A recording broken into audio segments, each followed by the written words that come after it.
Live आ चुका हूँ। आप सब लोग कैसे हूँ कि आप सब लोग कुशल मंगल से होंगे, प्रसन्नचित्त होंगे, खुश होंगे।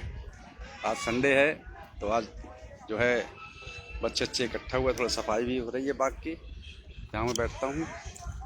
तो बच्चे थोड़ा इकट्ठे हो गए हैं और शुरू करते हैं थोड़ी देर में धम्म चर्चा। तो आप सब लोग जुड़िएगा, ध्यान से सुनिएगा। जैसे कि हर रोज़ की तरह चलता है हमारा कार्यक्रम, धम्म का कार्यक्रम, तो आज भी शुरू करते हैं।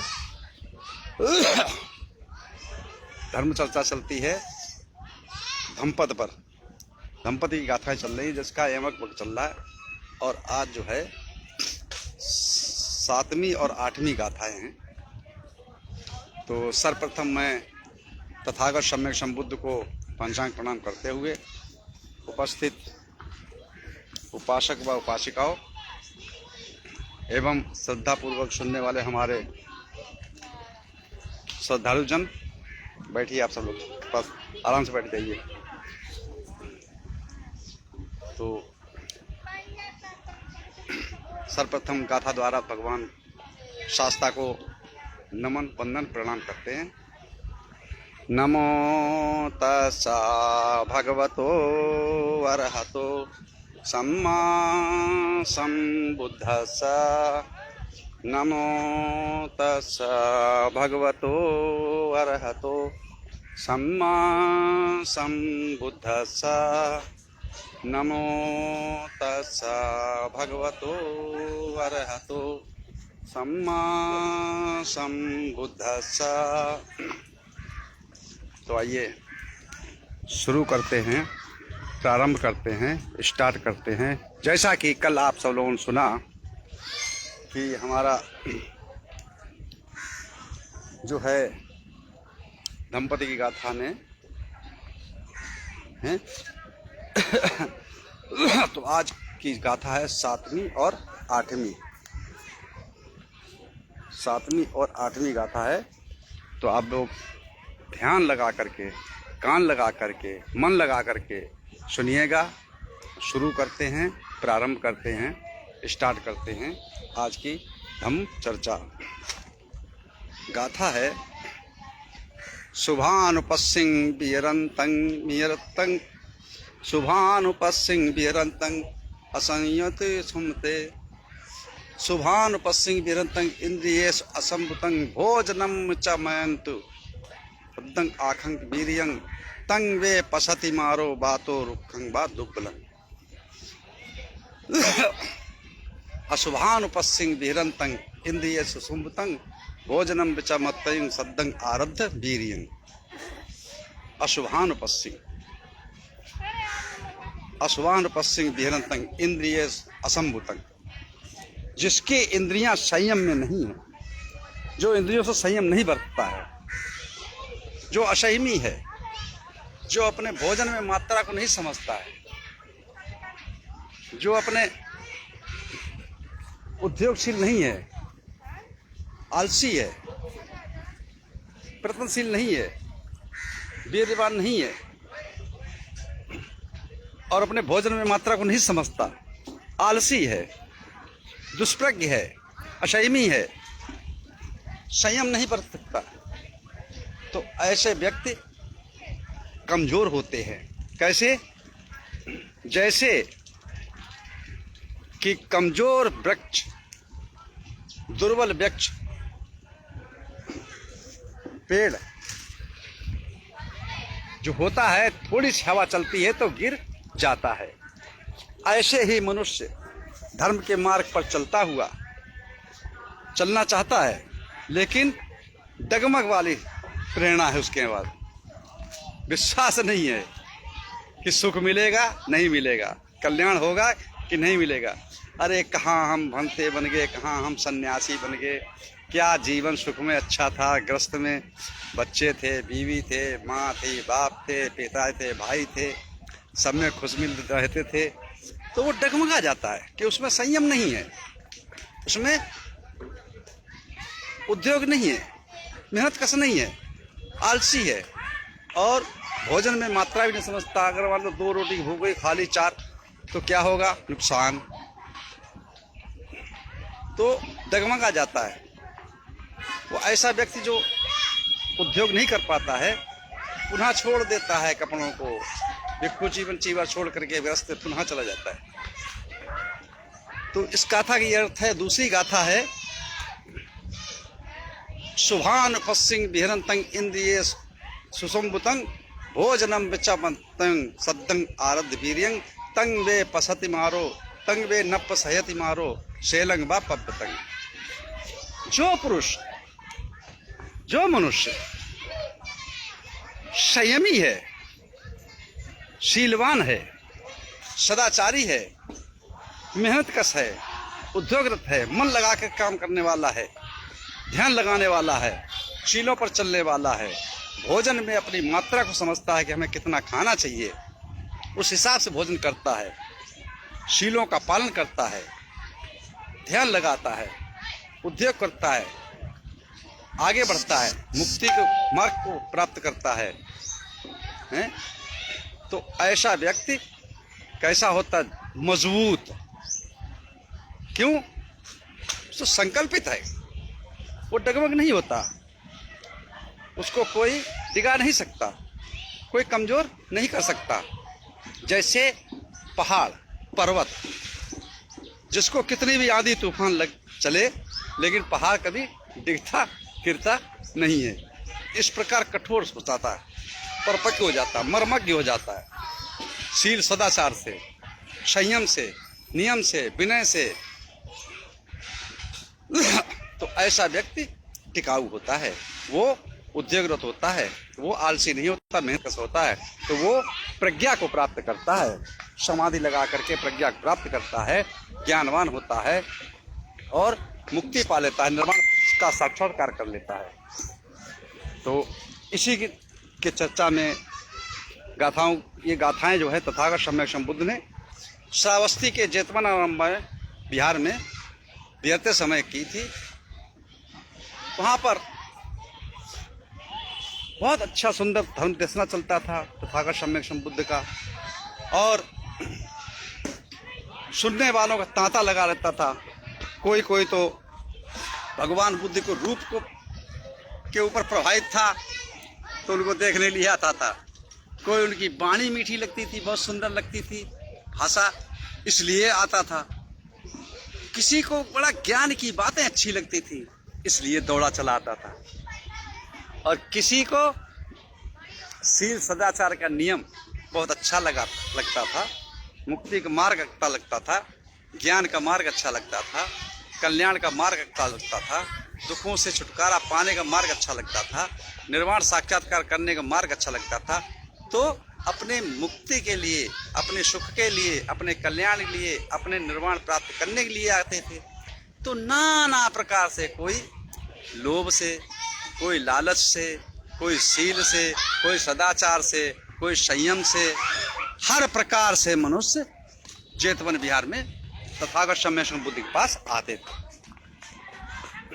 तो ऐसे ही दो व्यापारी थे, चुल्लकाल और महाकाल। पैसे वाले थे, व्यापारी थे। तो व्यापार करते करते करते करते वो जो है श्रावस्ती नगर में पहुंचे। जिस समय श्रावस्ती नगर में पहुंच गए तो उस समय उन्होंने देखा समय था तो जेतवन बिहार में पहुंच गए। तो जो महाकाल था उसको भगवान बुद्ध का उपदेश बहुत ही सुंदर लगा, बहुत अच्छा लगा। मुक्ति का मार्ग, सुख का मार्ग, कल्याण का मार्ग, निर्वाण प्राप्त करने का मार्ग उसने समझा, ज्ञान को समझा, ध्यान में रखा, मन में डाला और विचार उठाए कि मैं क्यों ना मैं घर से बेघर होकर सन्यासी हो जाऊं, तथागत सम्यक संबुद्ध बुद्ध के शरण में पहुंच जाऊं और भिक्षु बन जाऊं, तो मैं सुख प्राप्त कर सकता हूं। नाना प्रकार के ग्रस्त में जंजाल हैं, कहीं ये करना, कहीं वो करना, सुख तो मिलता ही नहीं, कहीं ज्ञान नहीं मिलता, कहीं मुक्ति नहीं मिलती, आवागमन के चक्कर में मनुष्य पड़ा रहता है। तो जिस समय उसने अनित्य भाव को समझा कि हर व्यक्ति जन्म लेता है, उत्पन्न होता है, मरता है, ये जन्म मरण चक्कर में, भव चक्कर में काल कबलित होता रहता है, सुख न कहाँ है।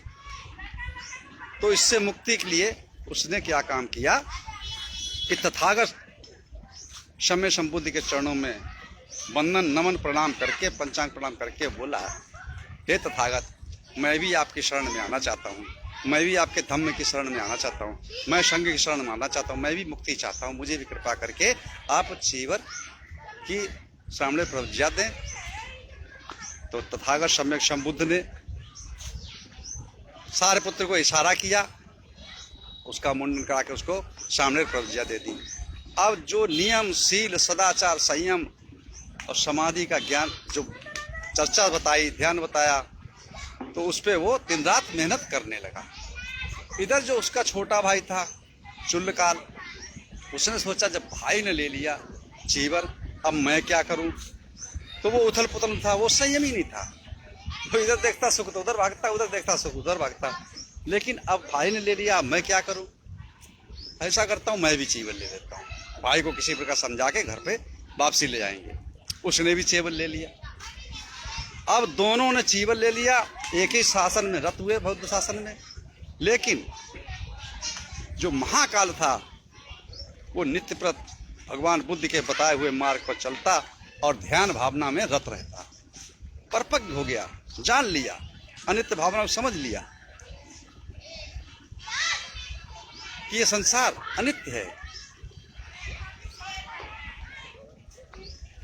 उत्पन्न होना, व्यय होना, नष्ट होना, ये इसका स्वभाव है। मनुष्य सुखी कभी होता है जब इन प्रपंचों से छूट जाए, इन प्रपंचों से अलग हट जाए, इच्छाओं को मार दे, द्वेष को मार दे, मोह को मार दे, लालच को त्याग दे, तभी उसको सुख प्राप्त हो सकता है। तो वो ध्यानरत रहने लगा, थोड़े दिन में ही परिपक्व हो गया। और जो चुल्लकाल था, उसका छोटा था, उसका भाई, उसको जो है कुछ प्राप्त नहीं हुआ। समय व्यतीत हुआ, वर्षावास समाप्त हुआ, कुंवार की पूर्णिमा से समाप्त होने के बाद पवारना हुआ। पवारना के पश्चात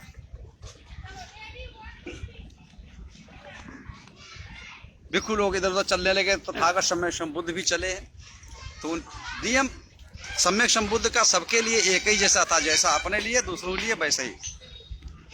हाँ, लेट हो गए अब, मैंने शुरू कर दिया है, बच्चे आ गए, सब लोग इकट्ठा हो गए।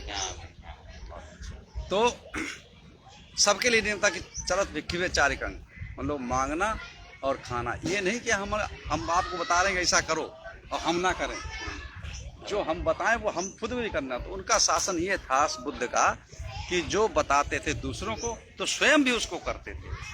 अगर आपको बताते थे चोरी नहीं करनी तो हम भी नहीं करते, नशा नहीं करना तो हम भी नहीं करते। तो उनके जो बताते थे कि कहते नहीं है कि किसी चीज का प्रभाव तभी दूसरे के ऊपर पड़ता है जब वो स्वयं के ऊपर लागू करे अपने ऊपर। हाँ, तो ऐसे ही चल दिए। अब जो चुल्लकाल और महाकाल के जो गांव था उसके नजदीक पहुंचे, आम्रवन में ठहर गए। सुबह हुआ तो उसके जो छोटे भाई की पत्नी थी चुल्लकाल की, तो उसने अपने यहाँ भिक्षु संघ को निमंत्रण दिया, क्यों इस बहाने से हमारे पति भी मेरे घर में आ जाएंगे और हो सकता मैं रोक लूंगी उनको। और चुल्लकाल जो था वो मेहनत का था नहीं, उसका मन ही नहीं लग रहा था, वो तो मजबूरी में था उसमें। वो तो भागना चाह रहा था ग्रस्त में, चमक दमक में। ये दुनिया चमक दमक नहीं है। तो जैसे ही दूसरे दिन का भोजन निमंत्रण हुआ तो भाई भोजन करने गए, भिक्षुगण भोजन करने गए। तो अब जब अंते लोग किसी के यहाँ आमंत्रित कर दिए जाते हैं, निमंत्रण जाते हैं तो भोजन करते हैं, तो एक नियम होता है। नियम हम लोगों को ये होता है कि हम भोजन करने के पश्चात उनको कुछ न कुछ दें। ज्ञान की बात, धर्म की बात, संयम की बात, सदाचार की बात, जीवन जीने की बात है, सुख की बात बताएं जिसमें उनका कल्याण हो। बिल्कुल सत्य है। तो ये नियम होता है। तो भाई जब पुण्यानुमोदन हो गया, फिर जो है उसकी जो चुल्लकाल की गृहिणी थी उसने निवेदन किया कि भाई धम्म देशना के लिए प्रवचन लिए हमारे पति को ही, मतलब चुल्लकाल को ही छोड़ दिया जाए। अब चुल्ल काल को जिस समय छोड़ दिया, चुल्ल काल को जिस समय छोड़ दिया धर्म देशना के लिए, प्रवचन करने के लिए, तो क्या हुआ? अब चुल्ल काल को क्या धर्म देशना करनी थी, उसने कुछ सीखा होता तब तो उसने कुछ नहीं किया। उसने क्या काम किया? चीवर उतारा, कपड़े उतारे, भिक्खू संग दीजिए, लो भाई तुम ले जाओ, हमारे तो अपने घर में रहेंगे, हमारे नहीं बस की बात है ये। भीख मांगना, रात दिन ध्यान भावना, ये नियम कि इसको ऐसे नहीं बोलना, ऐसे नहीं खाना, ऐसे नहीं चलना, ऐसे नहीं बैठना है। कितने नियम लगा रहे, 227 नियम बना रखे। भाई अब तो तुम जाओ, हम नहीं जा रहे। कपड़े जो है, तो एक नियम होता है हम लोगों में कि अगर मान लो हम नियम पालन नहीं कर पा रहे हैं, संयम पालन नहीं कर रहे हैं, सील का पालन नहीं कर पा रहे हैं, तो हम इन कपड़ों को, जो संघ की चीज है, मतलब भिक्खु संघ की है, तो हम उसको वापस दे सकते हैं, अपने ग्रस्त में जा सकते हैं। तो उसने क्या काम किया? जो चीवर था, जो भिक्खुओं की वस्तुएं थी, वो पुनः वापस कर दी, अपने ग्रस्त हो गया। दूसरा दिन हुआ, तो जो दूसरा दिन हुआ तो चुल्ल काली की जो भाभी थी, महाकाली की पत्नी, उसने सोचा कि भाई हमारी देवरानी ने तो अपने पति को रोक लिया, अब क्या करें? ऐसा ही हम भी करें, कल के लिए निमंत्रण दें और हम भी उनको ऐसे ही भरवा के रोक लेंगे, तो हमारा भी सुखी जीवन रहेगा। इधर क्या हुआ? अब महाकाल तो जो था वो संयमी था, वो उद्योगपति था, उद्योगदत्त था, मेहनती कस था, वासी था, भोजन में भी संयम बरतता था, मात्रा समझता था, है। तो अब दूसरा दिन उसके यहाँ भोजन करने गए। जब भोजन करने गए तो दूसरे दिन भोजन करने के बाद फिर धर्म देशना के लिए महाकाल को वहां तथागत सम्यक संबुद्ध ने छोड़ दिया। अब वहां से चल दिए, तो भिक्खु चल रहे। अब भिक्खुओं में चर्चा चल रही कि कल की तो बात थी, अभी तो समय भी नहीं बीता। कल इसका छोटा भाई जो चुल्ल काल था, उसके यहाँ भोजन करने का, वो उन्हें कपड़े छोड़ दिए, और आज इसको छोड़ दिया। अब मुश्किल ही है इसका भी वापस आना, है, ये भी गृहस्थी हो जाएगा। ऐसी चर्चा करते हुए चले जाते, तो तथागत सम्यक संबुद्ध के कान में आवाज पड़ी। तो जाकर के जेत बने में पहुंच करके सब भिक्खु संघ को बुलाया और बैठाया, और बैठा करके कहा कि देखिए ऐसा नहीं है। तो वहां पे ये दोनों गाथाएं गई थी। कौन सी? कि शुभानुपस्यं विरंतं इंद्रियेषु असंभुतं भोजनम चमत्तयं सत्तं आरद्ध वीर्यं तंग वे पसति मारो रुखं वा दुब्बलं। कि जो असंयमी होता है, जिसके अंदर संयम नहीं है, जो दुर्बल होता है, कमजोर होता है, मेहनत आलसी होता है, अपने भोजन में मात्रा नहीं जानता है कि हमें 2 खानी कि 4 खानी कि 10 खानी, खाते जाता है। तो ऐसा असंयमी व्यक्ति, ऐसा दुर्बल व्यक्ति, ऐसा कमजोर व्यक्ति, वो कभी, ऐसा आलसी व्यक्ति कभी भी किसी कार्य को पूरा नहीं कर सकता है, वो कल्याण मार्ग पे कभी नहीं चल सकता है। तो जैसे कि कमजोर पेड़ होता है, जिसकी जड़ें ही कमजोर हो, तो थोड़ी सी हवा चलेगी वो गिर जाएगा। और दूसरी गाथा बोली क्या? अशुभानुपस्यं विरंतं इंद्रियेषु संभुतं भोजनम चमत्तं सद्धं आरद्ध वीर्यं तंगे न पसयति मारो बातो सेलं वा पब्बतं।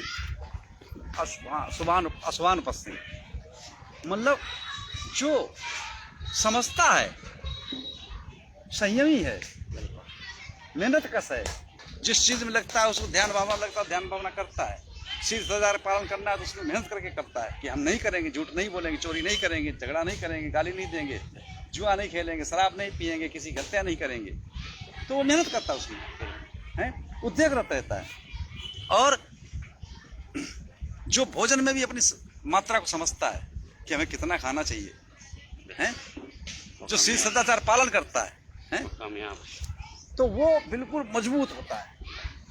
वो थोड़ी बुरी चीजों से डिगता नहीं है कि आज हमें बहुत ये लालच मिल गया तो उसमें भाग चढ़े, लोभ मिल गया उसमें भाग चढ़े, मोह मिल गया तो उसमें मोह लग गया।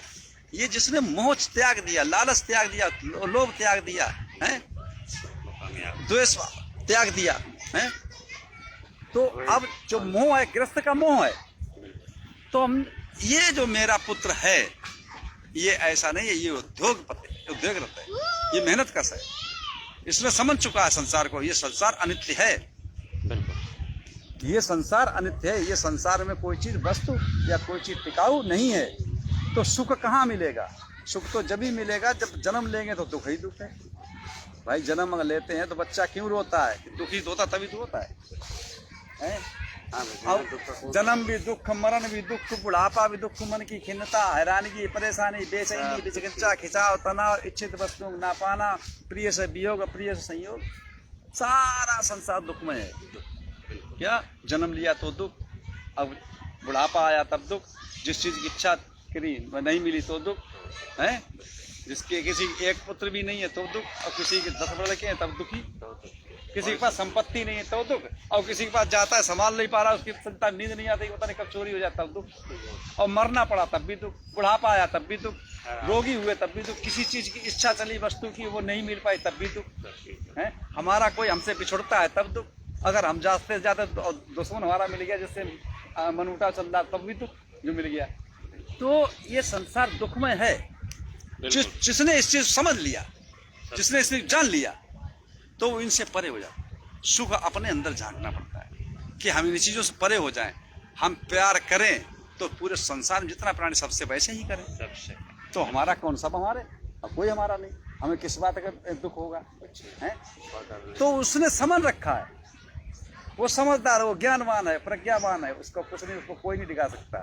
तो वहां पर जैसे ऐसे व्यक्ति को वो इतने मजबूत होते हैं जैसे पर्वत, पहाड़, चाहे आंधी आए, कितनी तेज आंधी आए, लेकिन फिर भी पहाड़ टिकता नहीं है। बिल्कुल। तो हाँ, तो उसका कुछ नहीं हुआ। तो महाकाल जो था धर्म देशना करके वापस गया और अनंत पद को प्राप्त, मतलब जन्म मरण से छुटकारा पा लिया उसने।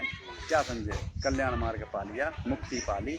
तो इसी साथ मैं अपनी वाणी विराम देता हूँ। आप सब लोगों को मंगल हो, कल्याण हो, सुखी जीवन हो, निरोगी काया हो, दुख दूर हो जाए, सुख से वास करो, हमेशा प्रसन्नचित्त रहो भाई। आपका मंगल हो, मंगल हो, मंगल हो। हमारे ये चैनल जो है यूट्यूब पर भी चल रहा है इसी प्रोफाइल से, तो आप लोग जुड़िए। और इस पर नहीं सुनते, जो यूट्यूब पर सुनने वाले तो यूट्यूब पर सुन सकते हैं। तो आप सब लोग हमारे वीडियो को लाइक और शेयर ज़रूर करते रहें, सब्सक्राइब करते रहें, क्योंकि हमारा भी मनोबल बढ़ता रहे कि हमारे लोग ज़्यादा सुनने वाले हैं, ज़्यादा समझने वाले हैं। तो हम भी अच्छी अच्छी बातों को ढूंढ करके और याद करके आप लोगों तक पहुंचाते रहें। इसी के साथ आप सब लोगों को मंगल हो, मंगल भावना करते हैं। साधु साधु साधु, सबके लिए मंगल भावना। सबका मंगल, सबका मंगल, सबका मंगल हो यारे, तेरा मंगल मेरा मंगल, तेरा मंगल मेरा मंगल, सबका मंगल हो यारे। इस धरती पर जितना प्राणी, इस धरती पर जितना प्राणी, सबका मंगल हो यारे। जल के थल के और गगन के, जल के थल के और गगन के, सब प्राणी सुखिया हो यारे। जन जन मंगल, जन जन मंगल, जन जन मंगल, जन जन मंगल, जन जन मंगल हो यारे। तेरा मंगल मेरा मंगल, तेरा मंगल मेरा मंगल, सबका मंगल हो यारे। सबका मंगल, सबका मंगल, सबका मंगल हो